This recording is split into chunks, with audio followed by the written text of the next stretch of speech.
Bonjour, nous sommes toujours en direct du salon BD en Beaujolais qui se déroule ce week-end 11 et 12 mars à Villefranche, salle de l'Atelier. Et nous recevons sur notre plateau Éric Martin. Alors Éric Martin, c'est un auteur de la région, il habite à côté de Villefranche, et c'est aussi un illustrateur, c'est quelqu'un qui travaille dans le graphisme. Mais on l'accueille cette fois-ci parce qu'il a réalisé le premier épisode, le premier magazine des rues de Villefranche, les rues et l'histoire de Villefranche. Et donc on voulait voir avec lui un petit peu comment s'est mis en place ce projet, quelle est un petit peu l'idée de ce magazine et pourquoi ça vous a plu de travailler pour ça. Alors déjà c'est toi qui m'as proposé de faire le magazine et puis je te remercie beaucoup parce que parler de mon pays à travers la bande dessinée qui est mon métier original, et c'est super important. Voilà. D'accord. Le principe qui a été choisi, c'est de raconter la rue principale de Villefranche, qui est donc la rue nationale. Oui, tout à fait. Alors, on est parti sur le premier numéro sur la rue nationale parce qu'il y a beaucoup de choses à raconter. Donc on a quelques histoires. Ce ne sont pas toutes les histoires, il y en a encore plein d'autres. Donc peut-être qu'on fera une suite. Après, c'est toi qui décideras. Et donc on retrouve quand même les grands événements qui se sont passés qui sont passés sur cette rue finalement, qui a été pas seulement la rue nationale, mais la rue impériale, la rue royale, enfin bref, j'en passe, c'est des meilleurs. Mais on retrouve, il y a un petit clin d'œil aux conscrits. Les conscrits et la rue nationale, c'est une histoire d'amour. Oui, tout à fait. Oui, on ne peut pas évoquer la rue nationale sans évoquer les conscrits et le défilé des conscrits, la vague des conscrits.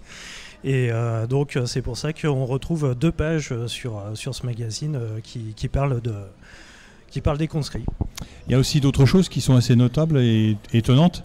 Par exemple, concernant le marché de Villefranche, il a longtemps été sur cette rue nationale.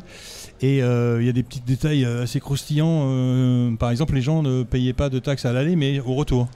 Voilà, c'est ça. C'est-à-dire que s'ils repartaient sans marchandises, ils ne payaient pas de taxes. Voilà. Et par contre, s'ils en avaient, ils étaient obligés de payer. Donc voilà. Le but, c'était que ces marchandises se vendent pas cher finalement en fin de marché. Que tout soit écoulé sur le moment du marché. Ouais. Et puis aussi, quelque chose dont on parle assez souvent à Villefranche, c'est l'escalade. Peut-être un mot sur l'escalade ? Alors l'escalade, c'est sûr que c'est un terme qui est aussi utilisé dans le sud de la France pour parler du parvis devant une église. Donc en fait, c'est ici aussi qu'on en parle et c'est pour ça que les habitants de Villefranche s'appellent les Caladois.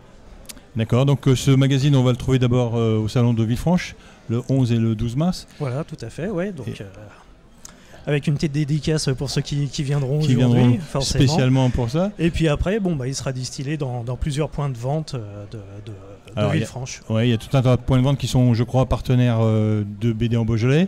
Et puis il y a certainement certains libraires qui vont vouloir aussi le vendre. Voilà, j'espère, oui. Un petit mot encore, Éric. Vous avez 2 autres albums sur le salon.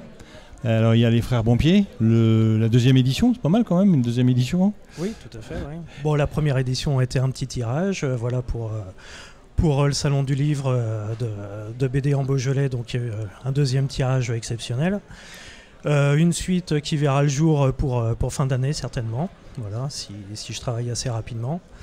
Et aussi un petit livre Edmond, qui est un petit livre jeunesse qui raconte l'histoire du soldat inconnu à travers les yeux d'un enfant. Voilà, donc le soldat inconnu, il n'avait pas de nom, et le petit garçon a décidé de l'appeler Edmond.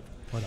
Et c'est une bande dessinée qu'on trouve évidemment dans la librairie du salon, mais aussi en exposition, puisque vous avez mis en place les originaux, et on peut tous les découvrir sur l'expo qui est présentée au salon. Tout à fait. Eh bien écoutez, je vous invite tous à venir nous rencontrer ce 11 et demain, 12 mars, à BD en Beaujolais. Ça se passe à l'atelier et c'est à Villefranche-sur-Saône.